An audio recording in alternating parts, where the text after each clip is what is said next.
ఆయనకి ఏమైనా న్యాయం జరుగుతుంది? కాంగ్రెస్ పార్టీ ఉన్నదే పేదల కోసం అండి. ఆయన ఏ వర్గంకి వెళ్ళొచ్చిండు? ఆయన సామాజిక వర్గం మాదిగా సామాజిక వర్గంకి వెళ్ళొచ్చిండు. కాంగ్రెస్ పార్టీ ఎక్కడ పోయినా కానీ పేదోని ఇంటికాడనే ఉంటుంది. ఆయనకు అన్యాయం జరుగుడేంది? పేదోడు ఎవడున్నా కానీ వానికే సహాయం చేసేది. అది ఇందిరాగాంధీ కానిచెల్లి ఉన్నది. ఇవాళ మేము చేసేది ఏం లేదు. కాంగ్రెస్ సిద్ధాంతమే పేదల పార్టీ. పేదోడు ఎక్కడుంటే కాంగ్రెస్ అక్కడ ఉంటుంది, ధనికుడు ఎక్కడుంటే కాంగ్రెస్ దూరం ఉంటుంది.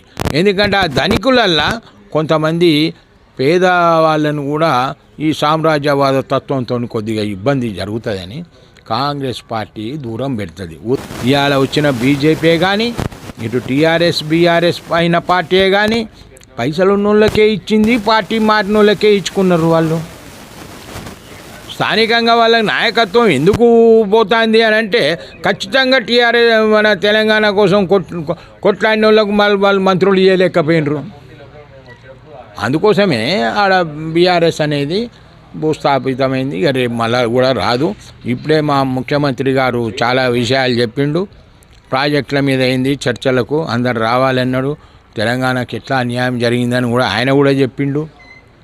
దాన్ని మనం అసొంటి వాటి మీద మేము ఎక్కువ కాన్సన్ట్రేషన్ చేస్తామండి. ఆయనకు కూడా అదే ఒకవేళ ఉంటే మేము ఆయనకు కూడా స్వాగతం చెప్తాం. తెలంగాణకు ఇబ్బంది చేసిండు కేసీఆర్ అని ఆయన తెలుసుకున్న రోజు ఆయనను వెల్కమ్ చేస్తాం.